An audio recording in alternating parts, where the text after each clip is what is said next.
بسم اللہ الرحمن الرحیم۔ دوسری شادی کرنے کے سلسلے میں بڑی افراط تفریط پائی جاتی ہے۔ بعض لوگ تو دوسری شادی کرنے کو بالکل بہت بڑا گناہ سمجھتے ہیں، اور بعض وہ ہیں جو دوسری شادی کرنے میں شریعت کے حدود کو بھی پھلانگ جاتے ہیں۔ دوسری شادی سے مراد یہ ہے کہ ایک بیوی ہوتے ہوئے دوسری بیوی لے آنا، ایک سے نکاح ہے، بیوی نکاح میں موجود ہے اور اس کے ہوتے ہوئے دوسرا نکاح کر لینا، یا یہ پہلی بیوی کو چھوڑ کر طلاق دے کر دوسری شادی کر لینا۔ تو بیوی ہوتے ہوئے دوسری شادی کرنا، اس میں ضرورت بھی ہو سکتی ہے، بعض دفعہ ضرورت ہوتی ہے، اولاد نہیں ہوئی پہلی بیوی سے، اب اولاد کی خواہش میں اس نے دوسری شادی کر لی۔ بیوی کمزور ہے، بیمار رہتی ہے، مرد قوی توانا ہے، تو بیوی کا علاج بھی کرا رہا ہے، اس کا خیال بھی رکھ رہا ہے، اور اپنے جو ہے خواہش کے لیے اس نے دوسری شادی کر لی۔ مرد کی خواہش مثلاً اس سے پوری نہیں ہو پا رہی، مجبوری ہے، تو اس طرح کی ضرورتوں کی وجہ سے شریعت نے بجائے اس کے کہ آدمی ادھر ادھر منہ مارے اور ادھر ادھر گھروں میں تاکے اور ناجائز محبتیں اور ناجائز پینگے بڑھائے، شریعت کہتی ہے دوسری شادی کر لو، اس سے دوسری لڑکی کا مسئلہ بھی حل ہو جائے گا، اس کا خرچہ بھی حل ہو جائے گا، اس کا گھر بھی بس جائے گا، اور مرد جو ہے دونوں کا ذمہ دار ہوگا۔ لیکن تو اس کی اجازت دی گئی، لیکن دوسری شادی کی جو اجازت ہے وہ مطلق نہیں ہے، اس کے اپنے شرائط ہیں۔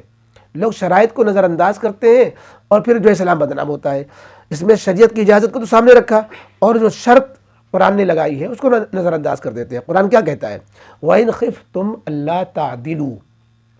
کہ اگر تمہیں یہ اندیشہ ہو کہ تم دونوں بیویوں کے درمیان ترازو کے دو پلڑوں کی طرح انصاف سے کام نہیں لے پاؤ گے، کسی ایک کی طرف جھک جاؤ گے، کسی ایک کے حق زیادہ ادا کرنے لگ جاؤ گے، دوسری کو نظر انداز کر دو گے، تو پھر فرمایا فواحدۃ، تو تمہارے لیے جائز نہیں ہے کہ پھر دوسری کرو، پھر تو ایک پہ اکتفا کرنا ضروری ہوتا ہے۔ تو پہلی بیوی کو نظر انداز کر کے اس کو نکاح میں باقی رکھتے ہوئے کہ نہ اس کے پورے حق ادا ہو رہے ہیں اور نہ ہی اس کو چھوڑا جا رہا ہے، اور دوسری لا کے رکھ لی اور اسی ساری رنگلیاں ہو رہی ہیں، اس کے سارے حقوق ادا ہو رہے ہیں، یہ طریقہ ایک دم حرام ہے، ناجائز ہے، گناہ ہے کہ پہلی بیوی کو نظر انداز کر کے اور پھر دوسری کو لانا۔ ہاں، دونوں کو آپ برابر سے حق ادا کریں، برابر سے ٹائم دیں، اور برابر سے جو ہے ان کے خیال رکھیں، کھانے میں، پینے میں، پہنانے میں، گھمانے میں، ہر چیز میں دونوں کو برابر کا درجہ دیں کہ احساس نہ ہونے دیں۔ تو یہ آپ کی بلند اخلاقی کی بات ہوگی۔ نبی کریم علیہ الصلوۃ والسلام کی زندگیوں میں بیویوں کو اس طرح کی شکایت نہیں ہوئی کہ جو ہے فلانے کی طرف زیادہ جھکاؤ رکھتے ہیں، ہماری طرف نہیں۔ تو یہ اس طرح جو ہے ایک سے زیادہ بیوی رکھنے میں یہ شرط ہوتی ہے کہ آپ دونوں کے بھرپور حق ادا کریں۔ اور یہ جو دوسرا طریقہ ہوتا ہے کہ بیوی کو چھوڑ دیا اور دوسری شادی کر لی، اس کو بھی چھوڑ دیا، تیسری شادی کر لی، یہ بھی بہت چل رہا ہے، بات بات میں طلاق دے کر کے۔ تو اس میں یہ لوگ یہ گڑبڑیاں کر رہے ہیں کہ دوسرا طریقہ جو دوسری شادی کرنے کا اپناتے ہیں، تو پہلی بیوی کو جو چھوڑتے ہیں تو اس میں 10 عیب لگاتے ہیں، اور پہلی بیوی سے کوئی بات ہو گئی اس کو بات کا بتنگڑ بنا دیتے ہیں، اور دوسری عورت اچھی لگ گئی تو اس کو ہٹانا چاہتے ہیں۔ اب پہلی بیوی کو چھوڑے کیسے؟ لہذا چھوڑنے کے لیے یہ غلط طریقہ اپناتے ہیں کہ اس میں عیب لگاتے ہیں، اس پہ الزام دھرتے ہیں، اس کو تنگ کرتے ہیں، اس سے لڑائی لڑتے ہیں، اور اس سے حق تلفیہ اس کی شروع کر دیتے ہیں کہ وہ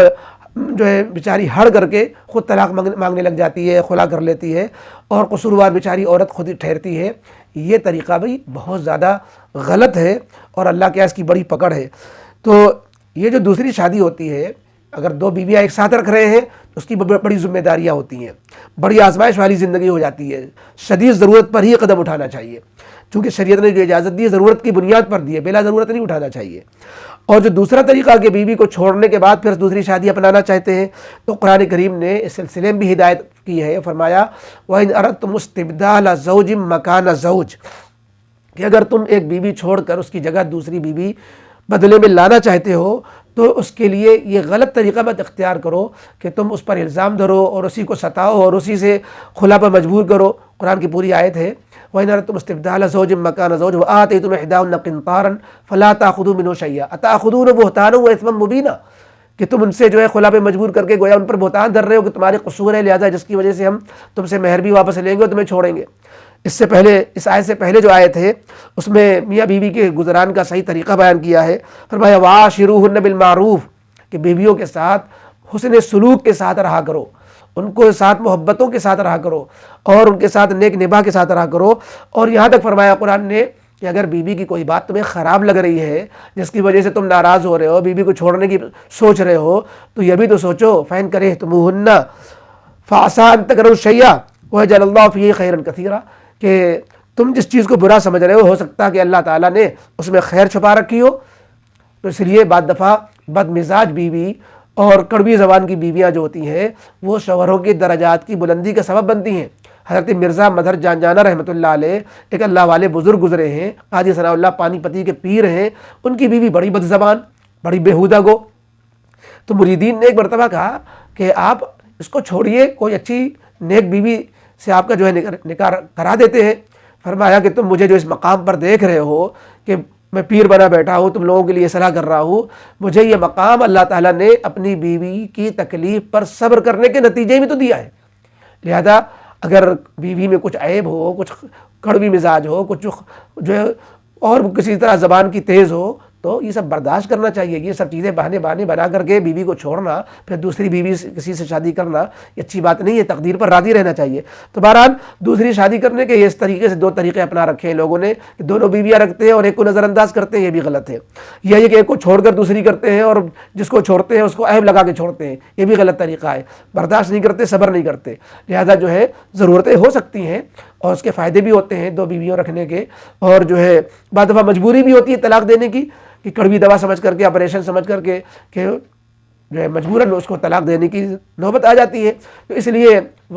بڑوں سے مشورہ کرنا چاہیے، جیسے نکاح کرنے سے پہلے آدمی مشورہ کرتا ہے فلانی جگہ نکاح کریں کہ نہ کریں، ایسی چھوڑنے کے سلسلے میں بھی میٹنگ کرنا چاہیے، بڑوں سے مشورہ کرنا چاہیے، اور جو سنت طریقہ ہے اگر چھوڑنے کی نوبت آ جائے تو اس طریقے پر چھوڑنے کا طریقہ اختیار کرنا چاہیے تاکہ تلخیاں، لڑائیاں، جھگڑے کم سے کم ہو۔ تو بہرحال یہ بے اعتدالی ہو رہی ہے ایک سے زیادہ نکاح کرنے کے سلسلے میں، تو اس پہ نکاح کرنے والے ہمارے نوجوانوں کو اس کا پورا خیال رکھنا چاہیے۔